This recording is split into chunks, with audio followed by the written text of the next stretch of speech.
لیکن بہرحال میں اس بات کا اقراری ہوں کہ میں نے اس کے باپ کو قتل کر دیا ہے۔ آپ جو حکم سنائیں میں اس کو قبول کروں گا، لیکن میں ایک مہلت مانگتا ہوں کہ میرے دوست، میرے بھائی کی کوئی رقم میرے ذمے ہے، میرے پاس اس نے امانت رکھی ہوئی ہے اور وہ مجھے پتا ہے کہ میں نے کہاں چھپا کے رکھی ہوئی ہے۔ اگر آپ فیصلہ کر دیتے اور میری گردن کاٹ دی جاتی ہے تو وہ امانت جو میں نے رکھی ہوئی ہے سنبھال کر کے، میرے علاوہ کوئی جانتا بھی نہیں ہے، تو وہ اس تک کون پہنچائے گا؟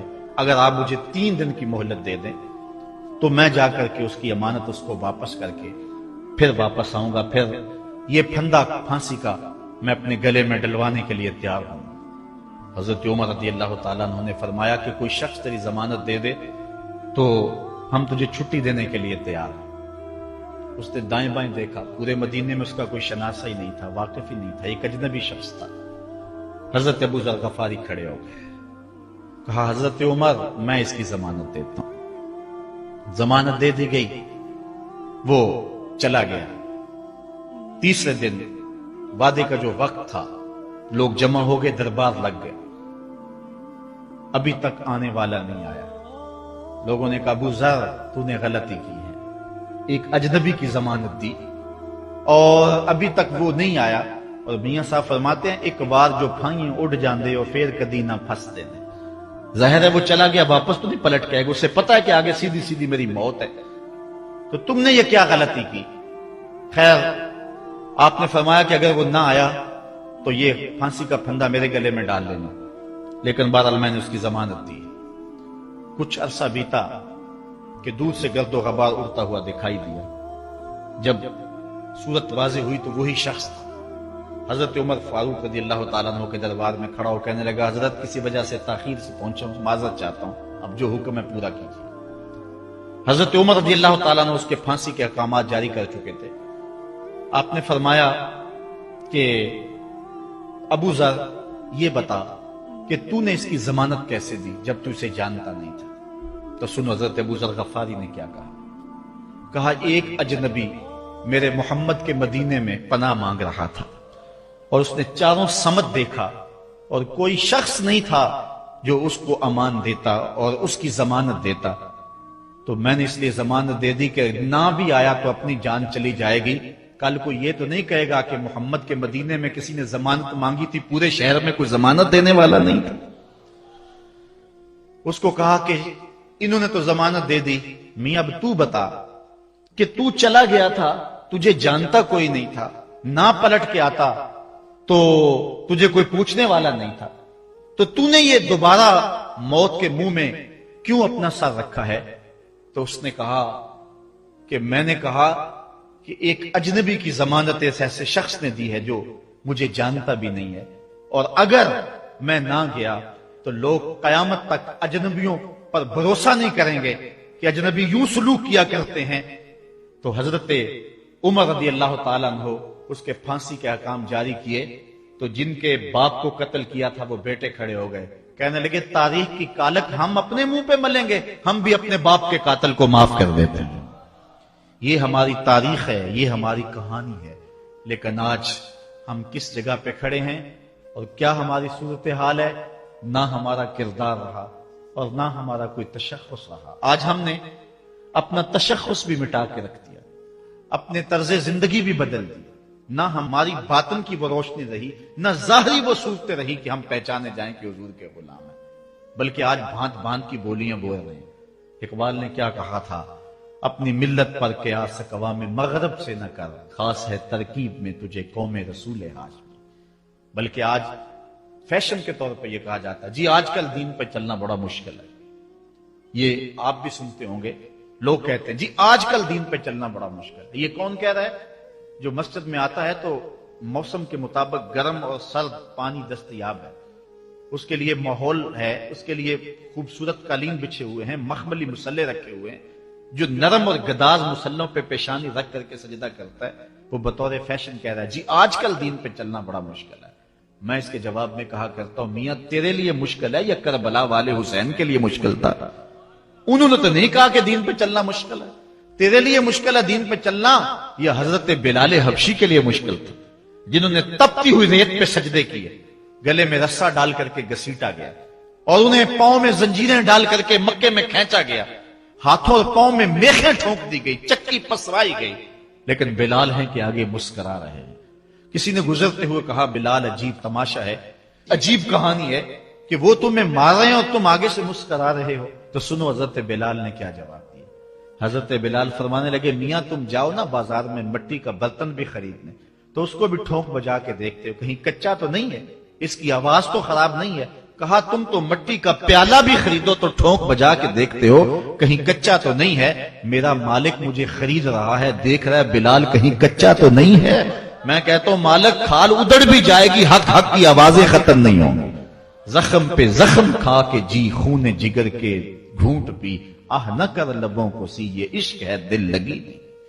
تو یہ ایک دین گریزی ہے، یہ عمل گریزی ہے۔ جی آج کل بڑا مشکل ہے، پہلی بات ہے مشکل ہو بھی تو ہمارے پاس کوئی دوسرا آپشن موجود نہیں ہے۔ ہم ان لوگوں کی کہانیاں بھول سکتے ہیں کہ جنہوں نے اس دین کے راستے کے اندر دکھ بھی سہے، ان کو ٹکڑے بھی کر دیا گیا، ان کو 2 اونٹوں کی پچھلی ٹانگوں سے باندھ کر کے 2 ٹکڑوں میں بانٹ بھی دیا گیا، لوہے کی کنگھیوں سے بدن چھیدے بھی گئے، ہڈیاں توڑی بھی گئیں، آگ میں ڈالا بھی گیا، جلتے اور کھولتے تیل میں پھینکا گیا، لیکن انہوں نے رب کا نام نہیں چھوڑا، رسول کا نعرہ نہیں چھوڑا۔ اور آج ہم کہتے ہیں جی بڑا مشکل ہے آج کل دین پہ چلنا، اور یہ مولویوں نے مشکل بنائی ہوئی ہے، یار دین اتنا بھی مشکل نہیں ہے، یہ کوئی بات نہیں ہے۔ ہم سر سے لے کر پاؤں تک اسلام میں داخل ہوں، یہ ہمارے رب کا ہم سے یہ تقاضا ہے، یا ایھا الذین آمنوا ادخلوا فی السلم کافہ، اے ایمان والو دین میں پورے پورے داخل ہو جاؤ، پورے پورے داخل ہو جاؤ۔ تمہاری وضاحت، انداز زندگی، طرز معاشرت یہ بتائے کہ تم حضور کے غلام ہو۔ جو غیروں کے طرز زندگی کو اپنا رہا ہے اور ان کو جو ہے وہ پسند کر رہا ہے، وہ سوچے اپنے اندر اترے اور مت کسی کے دھوکے میں رہے۔ میں کہتا ہوں آج اگر کوئی یہ میٹرک پڑھے لڑکے بھی یہ سکول کھول لیتے ہیں گلی میں محلے میں، 200 بچے لے کر کے بیٹھ جاتے ہیں اور ان کو بھی ایک باقاعدہ یونیفارم دیتے ہیں، اس طرح کی ٹائی ہوگی، اس طرح کی شرٹ ہوگی، اس طرح کے بوٹ ہوں گے، گرمیوں میں اس طرح کا لباس ہوگا، سردیوں میں اس طرح کا لباس ہوگا۔ کبھی کسی نے نہیں کہا کہ یہ کیا قدغن لگاتے ہو، جس طرح کا بچہ لباس پہننا چاہے اس کو آزادی ہونی چاہیے، یہ کیا تم نے ایک خاص لباس متعین کر دی ہے؟ کہتے ہیں جی ان کا نظام ہے نا، ایک سکول ہے اور یونیفارم ہے اس کا۔ یار ایک پرائمری سکول کا بھی یونیفارم ہوتا ہے، تو کیا محمد عربی کے دین کا کوئی یونیفارم نہیں ہے؟ حضور علیہ الصلوۃ والسلام کی زندگی، حضور علیہ الصلوۃ والسلام کے شب و روز اور حضور علیہ الصلوۃ والسلام کا انداز معاشرت، حضور کی وضاحت، حضور کا لباس، یہ اپناؤ اور یہی زندگی کا حسن ہے۔ اسلام کے حوالے سے معذرت خواہانہ رویہ ترک کر دینا چاہیے ہمیں۔ اور آج ہمارے جو ہے وہ محراب و منبر کے جو وارثین ہیں انہوں نے بھی مسالت کر لی ہوئی ہے، جو کوئی بات نہیں ہے۔ اسلام صرف زبان سے اسلام کہہ دینے کا نام نہیں ہے۔ چمی گوہم مسلمانم بلرزم کہ دانم مشکلاتے لا الہ۔ جب میں کہتا ہوں میں مسلمان ہوں تو کانپ جاتا ہوں، اس لیے کہ لا الہ الا اللہ کے تقاضوں کو سمجھتا ہوں۔ جب بیعت عقبہ ثانیہ ہوئی ہے تو حضرت اسد بن زرارہ کھڑے ہو گئے، جب صحابہ حضور سے بیعت کرنے لگے اور 70 تعداد تھی ان کی، تو حضرت اسد بن زرارہ خزرجی کھڑے ہو گئے اور ان کو کہا کہ اے انصار، ان سے بیعت کرنے سے قبل سوچ لو، یوں ہی بے توجہی میں ہاتھ نہ بڑھا دینا، بے خبری میں یوں ہی ایسے ہی ہاتھ نہ بڑھا دینا، پہلے سوچ لو۔ بیعت کرنے کا مقصد یہ ہے تمہیں جو ہے وہ وقت کے جبر کے ساتھ پورے عرب کے ساتھ ٹکر لینا ہوگی، جو بھی کفر کے نظام کا حصہ ہے تم اس کے ساتھ ٹکراؤ کرنا ہوگا، اور حتیٰ کہ تمہاری کھال بھی ادھیڑ دی جائے گی، سخت تلواروں سے تمہارے کلیجے چبائے جائیں گے، اگر تم اس کے لیے تیار ہو تو پھر آؤ بیعت کرو۔ یہ نہیں ہے کہ بس تم کہہ لو کہ ہم مسلمان اور بس کافی ہے، نہیں، چمی گوئے مسلمانم بلرزم کہ دانم مشکلاتے لا الہ۔ آج ہمیں اس سمت بھی آنے کی ضرورت ہے، اس انداز سے دیکھنے کی ضرورت ہے کہ ہم سر سے لے کر پاؤں تک اسلام کے سانچے میں آئے۔ ہمارے اصلاح کے حوالے سے ایک اہم پوائنٹ جس پر میں آپ کی توجہ دلانا چاہتا ہوں وہ یہ ہے کہ فرائض و واجبات کو ترجیحی بنیادوں پہ رکھیں۔ آج بطور مسلم ہمارا جو رویہ ہو چکا ہے، ہم مستحبات اور مباحات کے پیچھے پڑے ہوئے ہیں، اور اس کے مقابلے میں جو سنن، فرائض اور واجبات ہیں ان کی پرواہ چھوڑ چکے ہوئے ہیں۔ دین میں کتنے امور ہیں جو صرف مباح کی حد تک ہیں، کر لو تو ٹھیک، نہ کرو تو پھر بھی ٹھیک، اور کتنے امور ایسے ہیں کہ جو صرف استحباب کے زمرے میں آتے ہیں۔ لیکن ہم کتنی چیزوں کو اس انداز سے گلے لگائے ہوئے ہیں کہ جس کا فرض ہو، اور اسلام کے اہم فرائض اور اسلام کی اہم واجبات ان کو ہم ترک کیے ہوئے۔ ساری رات ہم محفل میں جاگ لیں گے، فجر کی نماز نہیں پڑھیں گے تو کیا فائدہ ہوگا؟ ہم حضور علیہ الصلوۃ والسلام کے میلاد پہ جھنڈیاں بھی لگا لیں گے، سب کچھ کر لیں گے، لیکن حضور علیہ الصلوۃ والسلام کی سنت سیرت کو ترک کر دیں گے، تو بتاؤ کہ اس سے کیا حضور کی رضا میں حاصل ہو جائے گی؟ ہاں، اگر فرائض کی ادائیگی کے بعد ان کاموں کو کرو تو یہ تمہارے لیے بہتری کا سامان ہے۔ اور اس پر ایک دو روایات آپ کے سامنے رکھوں۔ ایک طرف حضور علیہ الصلوۃ والسلام سے محض محبت کا دعویٰ ہے، اور ایک حضور علیہ الصلوۃ والسلام کے دیے ہوئے دین کو اور حضور علیہ الصلوۃ والسلام کے پیغام کو اپنانا ہے، بلکہ ایک طرف اپنی طرف سے اظہار محبت ہو اور وہ سچا ہی ہو، اور دوسری طرف حضور کا حکم ہو تو حکم ترجیح پا جائے گا۔ حضرت عبداللہ ابن رواحہ رضی اللہ تعالی عنہ یہ حضور علیہ الصلوۃ والسلام کے درباری شاعر ہیں۔ ویسے تو 34 سے 35 لوگ حضور علیہ الصلوۃ والسلام کی باقاعدہ نعت خوانی کرتے تھے، ویسے تو ہر صحابہ حضور کا نعت خواں تھا، لیکن یہ باقاعدہ حضور کی ثنا کیا کرتے تھے۔ لیکن 3 اصحاب جو ہیں یہ خاص طور پہ حضور علیہ الصلوۃ والسلام کے درباری نعت خواں کہلاتے ہیں، حضرت کعب بن زہیر، حضرت حسان بن ثابت اور حضرت عبداللہ ابن رواحہ رضی اللہ تعالی عنہ۔ حضرت عبداللہ ابن رواحہ کو حضور نے حکم دیا کہ صبح فجر کی نماز کے بعد ہی تم لوگوں کو لے کر کے فلاں جنگ کے لیے نکل جانا۔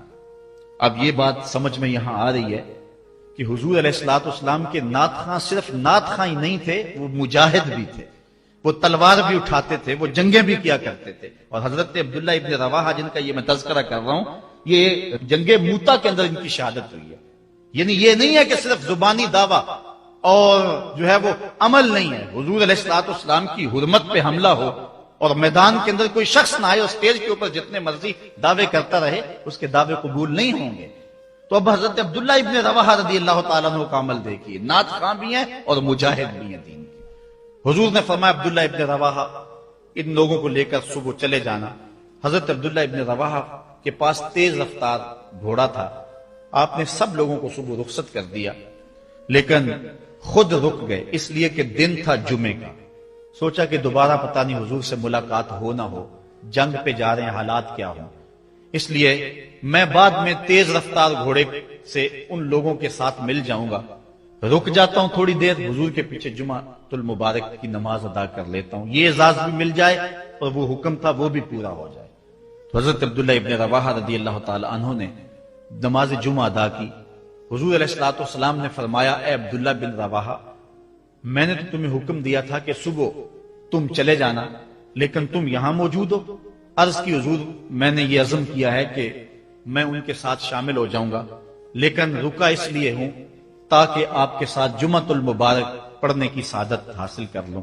اب یہ سعادت چھوٹی نہیں تھی، حضور علیہ الصلوۃ والسلام کی اقتداء میں نماز، اور وہ بھی نماز جمعہ، کتنی بڑی سعادت ہے۔ لیکن حضور نے کیا فرمایا سنیے، اور اس مختصر سی بات سے بہت کچھ سمجھیے۔